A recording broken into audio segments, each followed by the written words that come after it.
Hi folks, right, snow scenes. It's a beautiful day in London, or my bit of London anyway. Totally clear sky, very cold, frosty, lovely day, lovely early winter day. So back to snow scenes. We haven't got any snow, we probably won't get any snow at all around this area in north east Surrey, which is a southern county next to Sussex, Kent. So I'm just wondering whether I should use a pencil on this one just to show you what I'd sort of take for granted.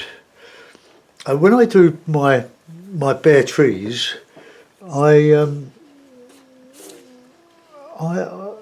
sort of paint a balloon. The balloon is really the periphery of all the twigs, the bare twigs. It's just my shorthand way of doing it. And then you can have your trees going up into it, going off a little bit into the distance, getting more blue. These lines don't show when the painting's done, so you can have a path going down here. Bit of rough ground coming up here, bit of hill. I try to make them all different, but you never know how it's going to go till you finish it. And that's going up a hill slightly, and we can have the light coming from the right. And then, so we'll go up here, a bit of stuff here, so a bit of distance, leave a bit of a gap between the distance and the fore or the middle distance to just get a bit of light coming through there. And so, just do those with your hake. Now I love using the hake. It revolutionised my skill. It sort of cut short what was a long process of learning to do watercolours that looked like watercolours that didn't go muddy, and I learnt a lot thanks to Ron Ranson, but I was there sort of quite early on. So another bit of bushes stuff coming up here, might put a figure, leave some room for a figure, but that's as most as I'd want to do with a pencil. It's just a aid memoir really. Okay, so here we go. Now all my paintings are wet in wet. So if you're struggling with a hake and you're not using wet in wet, well, you have been told many times to wet the paper all over. You can do this with a colour like raw sienna. So you've got your early mix on at the beginning rather than the secondary stage, which I will do now. Now this is a £90 Saunders Waterford paper, lovely paper. This is, and I think we'll also bear in mind that if there's any shortcomings in my paintings, and I'm as prone to shortcomings as anybody else, I'm demonstrating, I'm showing you in a short space of time, warts and all, how I go about painting a watercolour. Now if it doesn't work out with detail, things are wrong with it, I am demonstrating. I'm not producing a gallery piece. If I do, it's a matter of luck. Now I'm using the raw sienna. I'll put a bit of alizarin in there, just a little bit. If you're painting snow, put a bit of the colour in the sky on the snow. Now the paper's all nice and soggy, and is starting to buckle now. So what we do is just take the clips off, or off two of them, and just pull it tight. And when it buckles a bit, just pull it tight. You can do it several times, but you'll find that the paper stays perfectly flat. Take off that bottom bit, it collects there. Now my board's at about 20-degree angle, which is okay. I've got it on resting on the slider to my studio easel behind. I'll show you. Right, there's my table there, and I'll put my oil paints on there on a piece of hardboard that's covered in like a white melamine. There's the slider, it goes up and down in the big easel, and I just put a couple of tack or pins in the back of the board so that it just catches on here, and I can take it off when I'm finished to go to do oils. So I've got one easel and I can do acrylics, although I haven't done acrylics for a while. I'm not that bothered about acrylics. I like them because they dry very quickly, but I like the oils, the way I'm doing the oils, because it's exciting. Sorry, I won't answer the phone. Never answer the phone when I'm working, doing this. They can leave a message, can't they? And I can phone them back. Okay. Hope you've had a good weekend. Right, I'll put a bit of sky in now. I'm going to go from the. I'm going to use Payne's Grey. Let's see what happens with Payne's Grey. And a bit of ultramarine.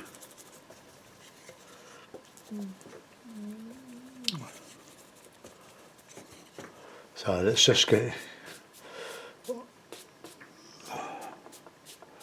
I want the light on the right, so there we are. Now, take your headphones off or mute your sound now, because I'm going to use the hairdryer. You know by now that if I stop this Canon camcorder while I do this and then start it up again, it sets off a new video, and then I have to knit them all together in the movie maker, and it takes a lot of time, so I can't be doing with it. Right, ready, go.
Okay, put that down there.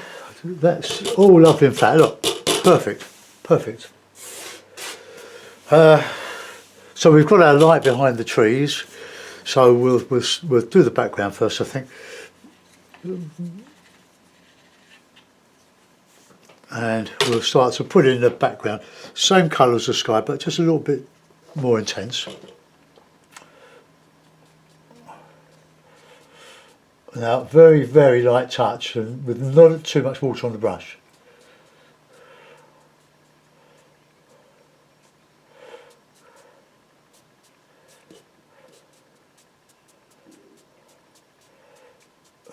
If you're on Facebook and you're not on the Ron Ranson page, go and join. It started by, well, quite a while ago, now 2 or 3 years ago, by Matthew Clemens, American. Supports me on Patreon, old friends, and we've even got Ron Ranson's stepdaughter and son as members. It's grown quite well, I have to say. A bit more warmness, a bit more intense colours, you know. So I have a bit of umber in there. Touch of water, look, not a lot. So there we go. We'll go in with these ones now.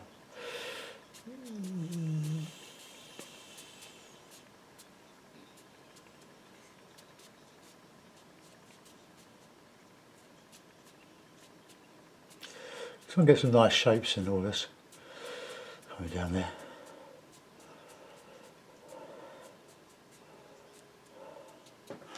Okay, so that's one. Now we'll go in with warmer colours now.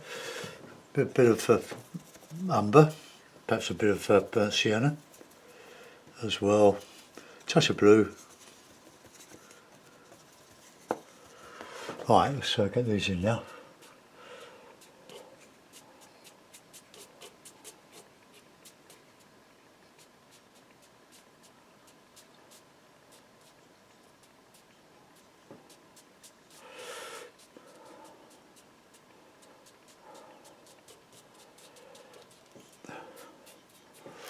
Okay. Now we'll put some heavier stuff in there, going up that hill. Payne's grey, bit of burnt sienna. Just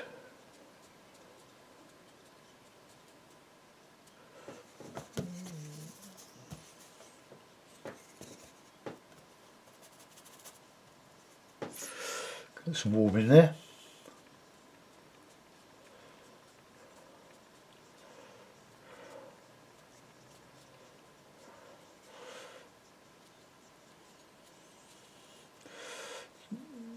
Put some sort of ivy, just a bit of Payne's grey.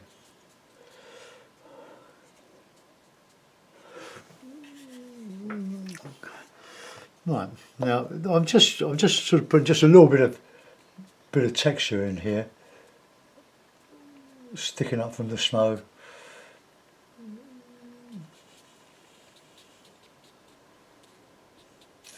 And the snow will be coming down in between all that. Right, okay, let's go back and do something on there. I might dry that off, so bear with me. Headphones off, or mute your sound, or fast forward through this bit.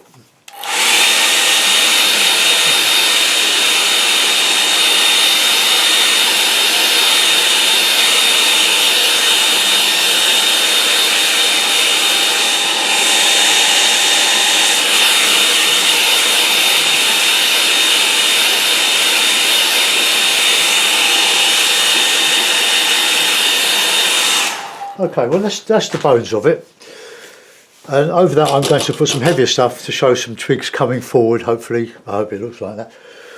Some in the background. I'm going to use my medium hake, another lovely brush, Ron Ransom. If you're new to Ron Ransom was the first guy that made the hake. They were different than they are now. He tried metal ferrules, shorter hairs, but these are the sort of ideal tools of the trade. And about 35 years ago, or over 35 years ago, that's when I first came to know him. He's dead now.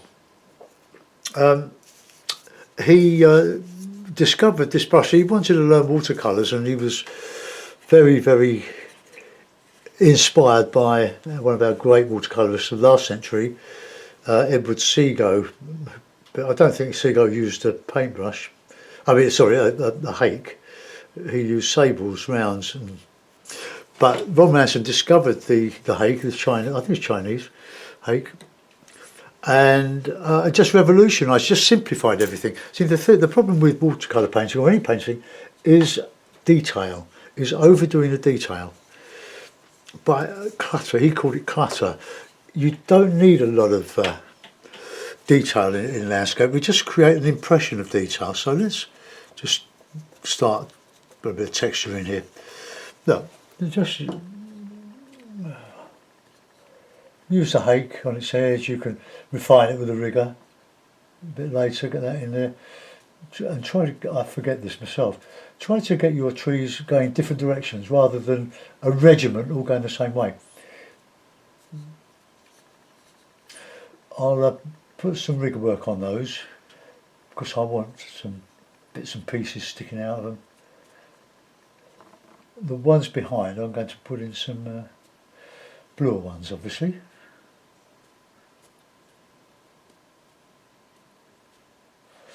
And go up into the balloon, call it a balloon, It's just to suggest the twigs, but I will go over this with some other paint to add some impression of the bristles or the brushes, the twigs coming forward.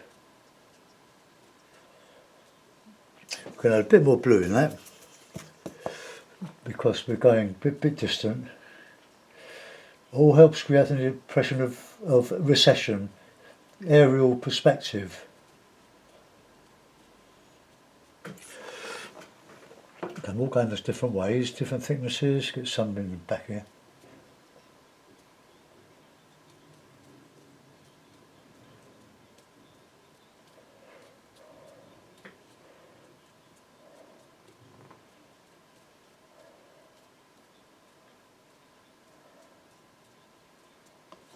Right, now we'll go in here. I'll leave that. I don't want to disturb that, but I want bluish, a blue colour. So let's just get them coming up out of there.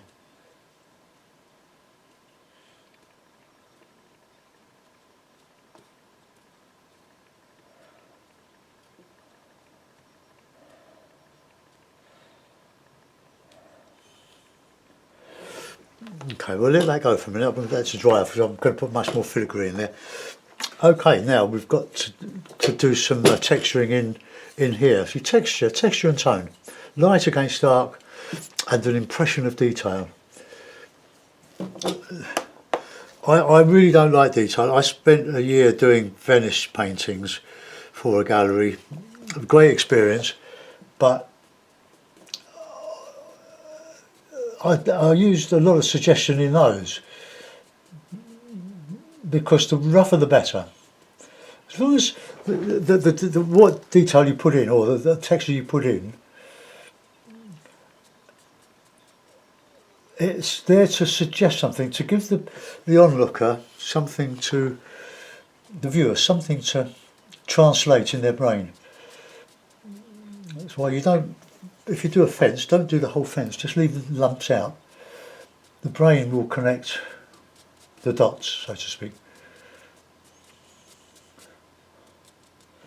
Right, that's a bit more dark in there, slightly a bit warmer, just a little bit of warm here and there. Because you do get warm in the distance, like a bit of green.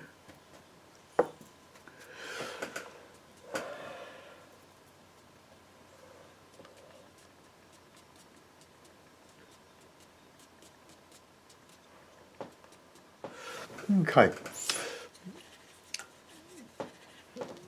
Right, I'm just going to put in some, well, I'll should dry that really, otherwise it's going to sort of wet and this is going to spread the paint too fast. So headphones off, go.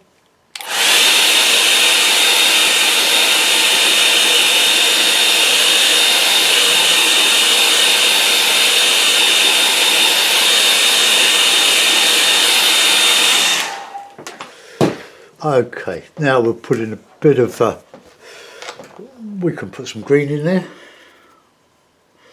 a bit of Payne's grey and a bit of cadmium yellow.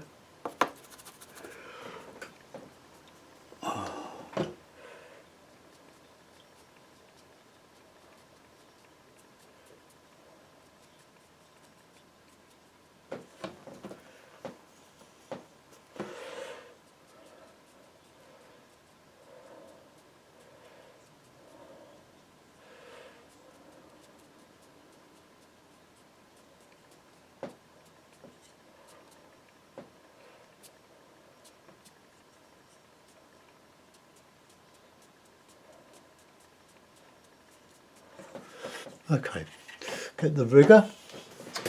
Where are you? Rigger. Got two riggers. One's got a point and one's got a chisel end. That one came with a pack of 3 with from Frank Clark. I like Frank Clark. I'm not a great follower of what he does, other than the fact he's such a nice guy. And you get a bit of documentary with it because he's working for Irish TV, and Lovely, lovely, lovely man. Alright, okay, so let's get stuff coming out of this.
Could spend hours doing this sort of thing, but I won't, for the reason I stated, that this is a demonstration.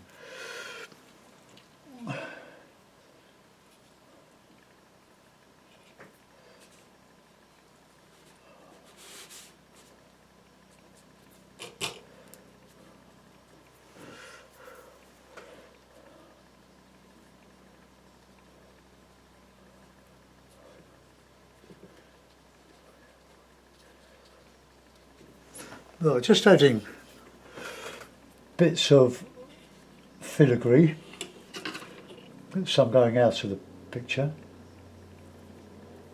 Otherwise it looks as if you're fitting it in between two sides.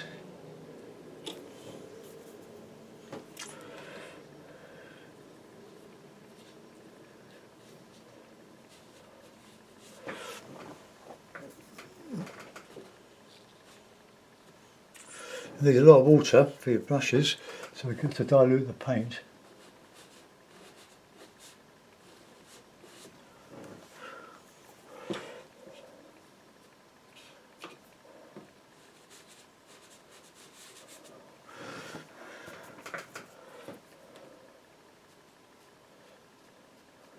We'll get them into the, some going beyond. It's my shorthand for showing a bare tree.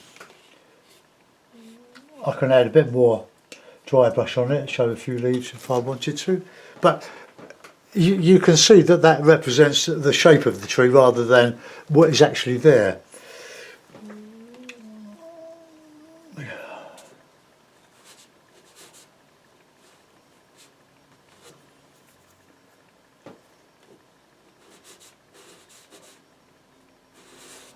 Alright, now a bit of old blue now, blue and umber, but on the blue side.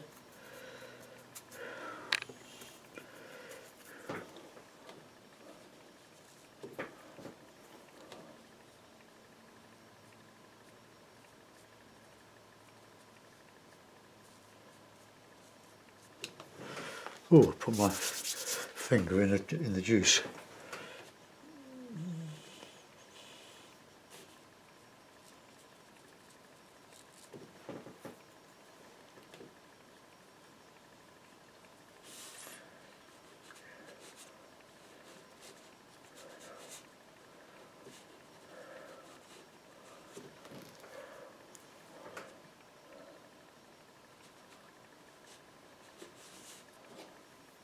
Not so much in here because this is a bit more bit further away. Oh.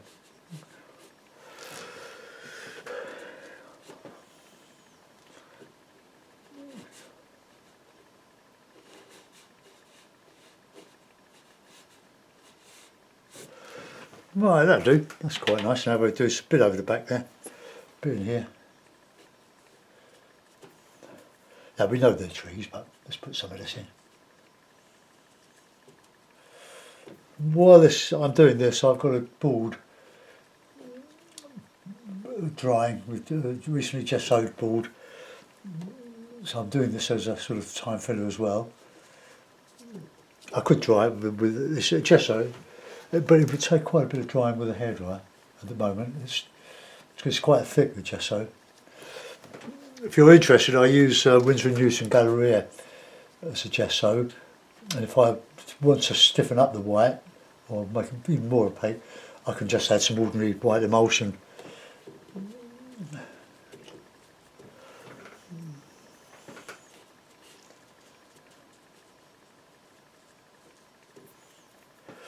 We've almost done that, and then we'll start to do some detail in the foreground.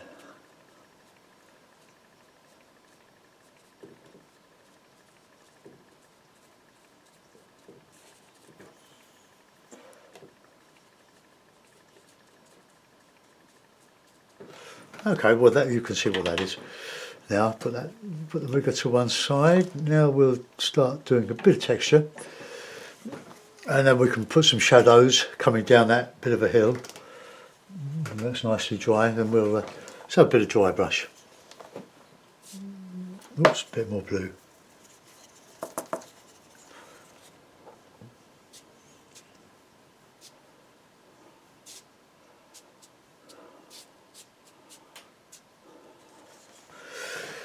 That's not really worked, is it? So let's just thicken that up, take that off. And a bit of foreground stuff.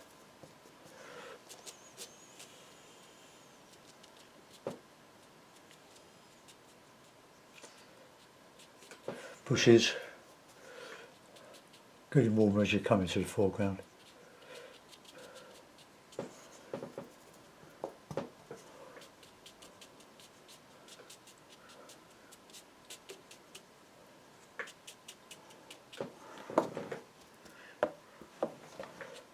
Bit of dark in there.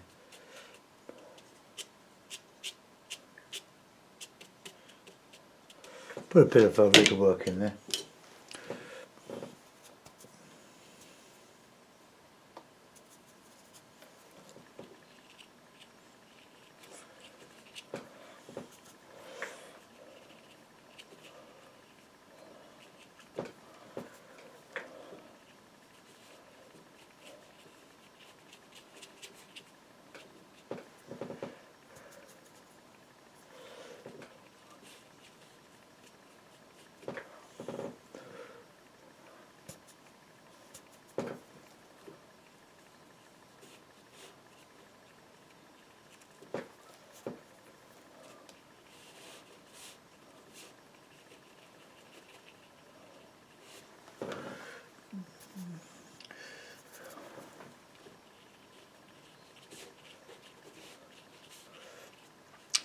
If you want to look at a really fine watercolour painter, there's John Tookey, Tookey. I first came across him by buying a book from Artist's Choice years ago. It was an artist book club. But I decided after a few years I had enough books. Time I did it for myself. Okay, a bit on the other side. John Tookey, he paints extremely loosely, and a wonderful effect. I think he's a art teacher, I'm not sure. But you can Google him, see his gallery. I think you could learn a lot from him. But he does a lot of houses as well. He's a marvellous, versatile artist. Oh, let's have a bit of this and that. Just a bit of stuff poking out the snow. Payne's Grey, very good for this. Payne's Grey and burnt sienna, what a wonderful, rich dark you get with that.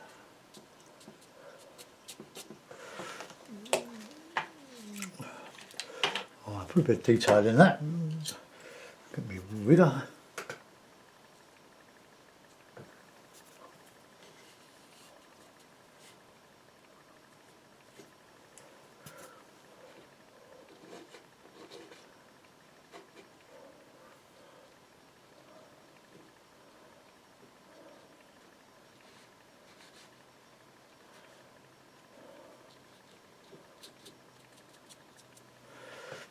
Might have overdone that.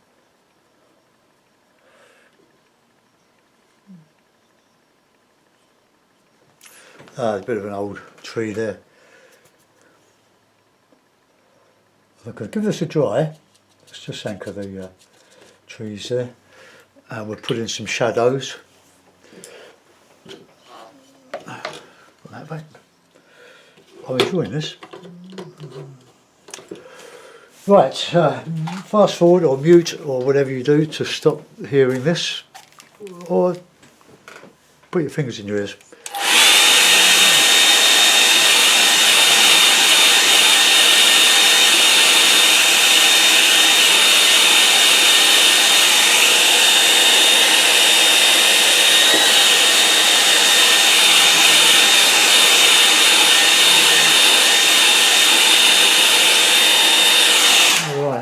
Okay, the hake, the small hake, you can use a large one. A bit of light red. I haven't used any light red today.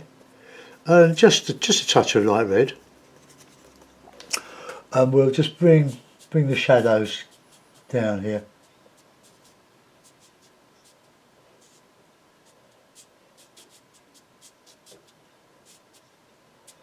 The one coming down here, and off stage.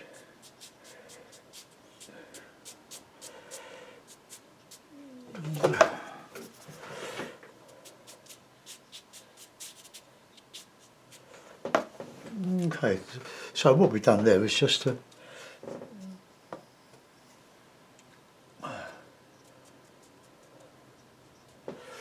added a bit of a shadow, the light coming through those trees. Not very well painted, I do agree about that. Right, now I think we could probably put a figure in there, give a bit of perspective. Now, where's my little brush? Where have you gone? So I'm going to use a sort of a grey blue, because that'll give a bit of distance. So I'm walking along here.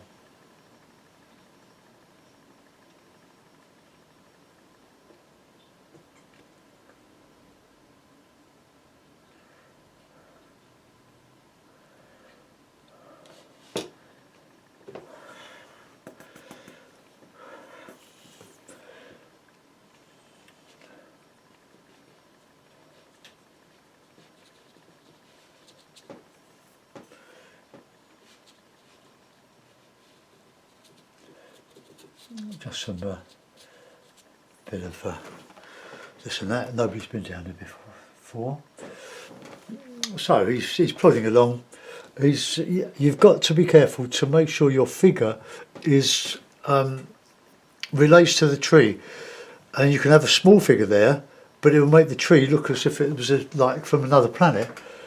So I've had a bird, and a few couple of birds in the sky tend to link all this non-painting with the landscape.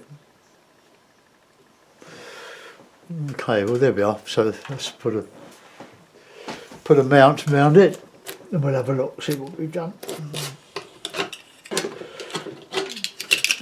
Then I'll go and make another cup of tea and prepare for my oil painting for you. Right, mount. There we go. Another one that's different. It's all the same sort of scene, but different approach. Hope you learned something from that, guys. I really enjoyed doing it. Let's just move that more central. There we go. Let you look at it for a few seconds. So putting that to the raw sienna on the hill here, it warms the whole thing up, and it looks as if that light is coming from behind those trees. Well, that's my interpretation of it anyway. And a bit more shadow in this side, but all the brights here, because that's where the light is. Anyway, have a go, and I hope you enjoy the video. Thanks for watching, guys. See you soon. Bye bye.